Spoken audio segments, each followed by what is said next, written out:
ሰበር ዜና ፋኖ ዛሬም ደግሞታል። በበቀል ሰዓት የተነሱት የፋኖ ተዋጊዎች በዛሬው ዕለት ብቻ ከ200 በላይ የመንግስት ወታደሮችን ማርከዋል።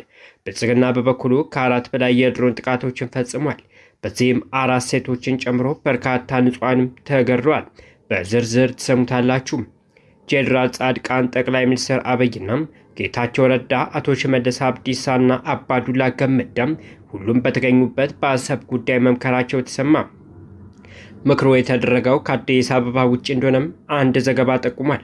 ጂኦፖለቲካ ላይና ቀይ ባህር ላይ ያተኮረ ውይይት እጅግ ቀልብ ሳቢ ነበር የተባለ ሲሆን ጄኔራል ጻድቃንም የአሰቡን ዘመቻ ሊመሩት ይችላሉ የሚለውን መላምት ያጠናክረው ሆኗል።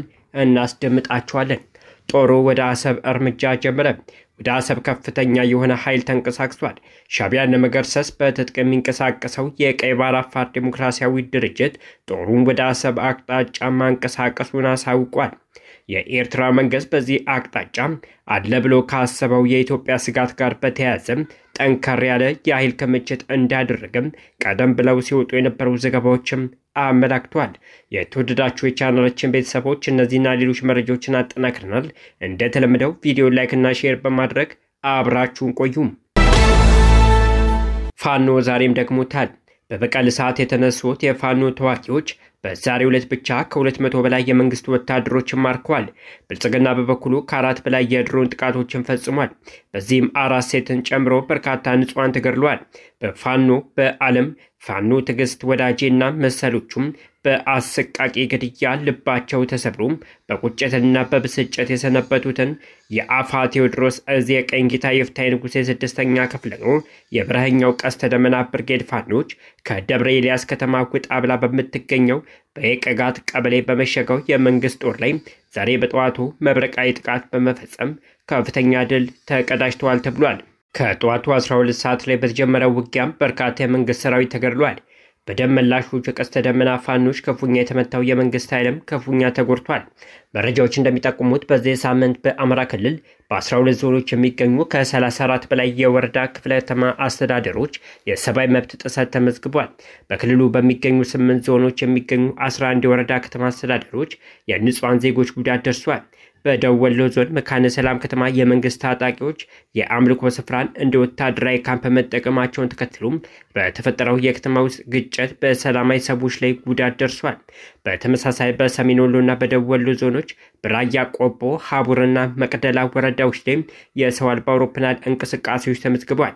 በሰሜን ወሎ ዞን በራያ ቆቦ ወረዳ በበርካታ ሰው አልባ አውሮፕላኖች በደረሱ ጥቃቶች ሰላማዊ ሰዎች ላይ ጉዳት ደርሷል። ይህ በእንዲህ እንዳለ በአዲስ አበባ ከተማ በርካታ ወረዳዎች የክፍለ ከተማዎችን ያጠቃልለም በግዳጅ የሚደረግ የውትድርና ምዝገባ ዘመቻ ጋር የተያያዘም በመቶዎች የሚቆጠሩ ነዋሪዎች ላይ እስራት የተፈጸመ ሲሆን የበርካታ ሰዎች ሕይወት ማለፉ ተዘግቧል። በተጨማሪም በአማራ ክልል ወልቃይት ጠገዴ፣ ሰቲት ሁመራና በምዕራብ ጎንደር በትግራይ ህዝብ ነጻ አውጪ ግንባር ኃይሎችን በቅማንት ታጣቂዎች ንጹሃን ሰዎች ታፍነው መወሰዳቸውም ተመዝግቧል። ጦሩ ወደ አሰብ እርምጃ ጀመረ። ወደ አሰብ ከፍተኛ የሆነ ኃይል ተንቀሳቅሷል። ሻቢያን ለመገርሰስ በትጥቅ የሚንቀሳቀሰው የቀይ ባህር አፋር ዲሞክራሲያዊ ድርጅት ጦሩን ወደ አሰብ አቅጣጫ ማንቀሳቀሱን አሳውቋል። የኤርትራ መንግስት በዚህ አቅጣጫ አለ ብሎ ካሰበው የኢትዮጵያ ስጋት ጋር በተያያዘም ጠንከር ያለ የኃይል ክምችት እንዳደረገ ቀደም ብለው ሲወጡ የነበሩ ዘገባዎች አመልክተዋል። ይኸው ታጣቂ በዚህ አቅጣጫ ከኤርትራ መንግስት ጋር ለዓመታት ሲፋለም የቆየ ሲሆን በቀደመው የኢህአዴግ መንግስት ወቅትም ጠንከር ያሉ ወታደራዊ ድጋፎችን ያገኝ ነበር። የቀይ ባህር ዳርቻን ተንተርሶ የሚኖረው የአፋር ህዝብ በኢሳያስ አገዛዝ ከፍተኛ ጨቆና እየደረሰበት ነው በሚል ነፍጥ አንግቦ የተነሳ ቡድን በአሁን ሰዓትም ጦሩ ዳንኪላ ወደ ተባለ የኤርትራ አፋር ግዛት ፍልሚያ ለማድረግ እየተንቀሳቀሰ መሆኑን በኤክስ ገጹ ባሰራጨው ተንቀሳቃሽ ምስል አመላክቷል። ተንቀሳቃሽ ምስሉ ታጣቂ ቡድኑ በሚገባ የተደራጀ ትጥቅ ያለው መሆኑን ያሳያል። አሁን ባለው ሁኔታ የኤርትራ መንግስትን የሚፋለሙ ሁለት ኃይሎች አሉ። አንደኛው ብርጌድ ንሓመዶን የሚባልና መሰረቱን በዲያስፖራ ኤርትራውያን ላይ የጣለው ኃይል ሲሆን ሌላኛው ደግሞ በነፍጥ እየተንቀሳቀሰ ያለው የቀይ ባህር አፋር ዲሞክራሲያዊ ድርጅት ነው። በዓለም አቀፍ ተቃውሞ ላይ የተመሰረተን እንቅስቃሴ ሲያደርግ የቆየው ብርጌድ ንሓመዶን ከቀይ ባህር ዲሞክራሲያዊ ድርጅት ጋር በጋራ በመሆን ግንባር ፈጥሮ ወደ ነፍጥ ፍልሚያ በመግባት ከድርጅቱ ጋር በመግባባት ላይ የደረሰ መሆኑን ከዚህ ቀደም አሳውቆ ይታወሳል። ሆኖም የሁለቱ ኃይሎች ቅንጅት በመጨረሻ ምን ላይ እንደደረሰ ግን አሁን ባለው ሁኔታ በግልጽ የሚታወቅ ነገር የለም። የአፋር ህዝብ በኢትዮጵያ በኤርትራና በጅቡቲ የሚኖር ሲሆን የኑሮ ሁኔታ ቀይ ባህርን ተንተርሶ ባሉ ምስራቃዊ የአፍሪካ ቀንድ ክፍል ነው።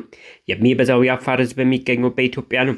የኤርትራ አፋሮች አሰብን ጨምሮ በቀይ ባህር ዳርቻ የሚኖሩ ሲሆን የፕሬዝዳንት ኢሳያስ መንግስት በስጋትነት ይመለከታቸዋል።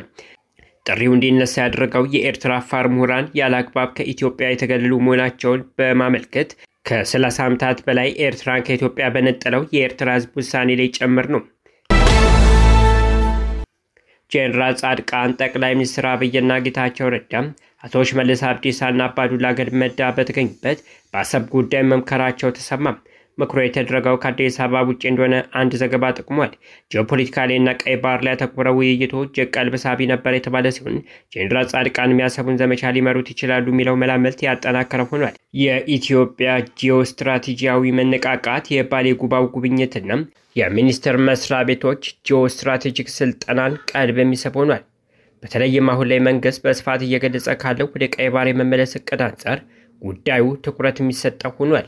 በፌዴራል መንግስት ሚኒስቴር መስሪያ ቤቶች ለሰራተኞቻቸው በኢትዮጵያ ጂኦስትራቴጂ ጉዳዮች ላይ ስልጠና እየሰጡ እንደሚገኙ ይፋ ሆኗል። ይህ ስልጠና የሀገሪቱን ዋና የትኩረት አቅጣጫ ግልጽ አድርጓል። የዚህ ስልጠና ዋነኛ ዓላማ ኢትዮጵያ በዓለም አቀፍ መድረክ ያላትን ስትራቴጂያዊ አቋም በተለይም ደግሞ ከቀይ ባህር ጋር በተያያዘ ያላትን የረጅም ጊዜ ብሔራዊ ጥቅም በተመለከተ ሰፊ የመንግስት ግንዛቤ መፍጠር ነው። ኢትዮጵያ የባህር በር ማጣቷ በኢኮኖሚ ላይ የሚፈጥረው ጫናና የሀገሪቱን የህልውና ጥያቄ ከማህበረሰቡና ከመንግስት ሰራተኞች ጋር የጋራ መግባባት ለመፍጠር መሞከር የዚህ ስልጠና ዋና ተልዕኮ ነው። የእርምጃ የባህር በር ጥያቄ ከፖለቲካዊ አጀንዳነት ወደ ዘላቂ ብሔራዊ ስትራቴጂ ከፍ ማለቱን ያመለክታል። በትላንትናው ዕለት ጠቅላይ ሚኒስትር አብይ አህመድ የቀድሞ የትግራይ ህዝቦች ነጻ አውጪ ግንባር ህወሓትና የኦሮሞ ዴሞክራሲያዊ ፓርቲ ኦህዴድ መመራሮችን ጨምሮ ለየት ያለ ፖለቲካ ልዑካን ይዘው ወደ ባሌ ጎባ አቅንተዋል። የቅርብ ምንጮች ለአዲስ ሪፖርት.com እንዳሉት ጉብኝቱም በባሌ ተራሮች እየተገነቡ ያሉትን የቱሪስት ሎጆችን ለመጎብኘት እንደሆነ ቢገለጽም የልዑኩ ስብሰባ ለየት ያለ መሆኑን ዓላማው ከቱሪዝም አልፎ ጂኦስትራቴጂካዊ ጉዳዮች ላይ ለመምከር እንደሆነ መገመት አይከብድም ባይ ናቸው። በተለይም እንደ አሰብ ያለው ወሳኝ የባህር በር ጥያቄን በብሔራዊ ደረጃ ለመምከርና የጋራ አቋም ለመያዝ የሚደረግ ጥረት መሆኑን አመላካች ነው። የአሰብን ጉዳይ ጨምሮ የባህር በር ጥያቄ የፌዴራል መንግስቱን ብቻ ሳይሆን የሁሉም ክልሎች በተለይም ደግሞ የትግራይ ክልልን በቀጥታ የሚመለከት የህልውና ጉዳይ ነው። እነዚህ ሁለት ክንውኖች የጂኦስትራቴጂያዊ ስልጠናና የባሌ ጎባው ጉባኤ ከኢትዮጵያና ኤርትራ ወቅታዊ ግንኙነት አንጻር ሲታይ ተመሳሳይ ስልታዊ አንድምታዎች ይሰጣሉ። ኢትዮጵያ የባህር በር ጥያቄውን በውስጣዊ ብሔራዊ መግባባት ለማጠናከር መምከሯ ለኤርትራ መንግስትና ለሌሎች የውጭ አካላት የኢትዮጵያ አቋም ጠንካራ ብሔራዊ መሰረት እንዳለው ማሳያ ነው። የባህር በር ጉዳይ በአንድ ፓርቲ ብቻ ሳይሆን በብሔራዊ መግባባት የተደገፈ መሆኑን በጉዳዩ ላይ የሚደረጉ ማናቸውም የዲፕሎማሲ ወይም ሌሎች እርምጃዎች ዘላቂነት እንደሚኖራቸው ያመላክታል።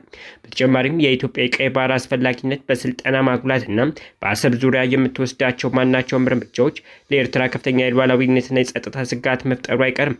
በመሆኑም የባሌ ጎባው ስብሰባ የአሰብን ጉዳይ ከብሔራዊ መግባባት አንጻር በመመልከት ለኤርትራ የሚልከው መልእክት የኢትዮጵያን ፍላጎት ሰላማዊና ህጋዊ ምላሽ እንዲያገኝ ለመስራት መሆኑን ማመላከት አስፈላጊ ሆኗል። በአጠቃላይ የፌዴራል ሚኒስቴር መስሪያ ቤቶች የጂኦስትራቴጂያዊ ስልጠናና የጠቅላይ ሚኒስትር የባሌ ጎባ ጉብኝት ተራ መገጣጠም ሳይሆን ሆን ተብሎ የተዘጋጀ ስልታዊ እርምጃ እንደሆነም ለጉዳዩ ቅርበት ያላቸው ሰዎች ይገልጻሉ። ይህም የኢትዮጵያ መንግስት የባህር በር ጥያቄን እንደ ዋና የብሔራዊ የህልውና ጉዳይ በመውሰድ የውስጥ መግባባትን በመፍጠርና አቋምን በማጠናከር ለቀጣይ የውጭ ግንኙነትና ዲፕሎማሲያዊ ጥረቶች መዘጋጀቱን የሚያሳይ ሲሆን ይህ ደግሞ በቅርቡ ከኤርትራ ጋር በተፈጠረው ውጥረት ውስጥ የኢትዮጵያን አቋም ያጠናክራል ተብሏል። አበቃን። መልካም ጊዜ ተመኘን።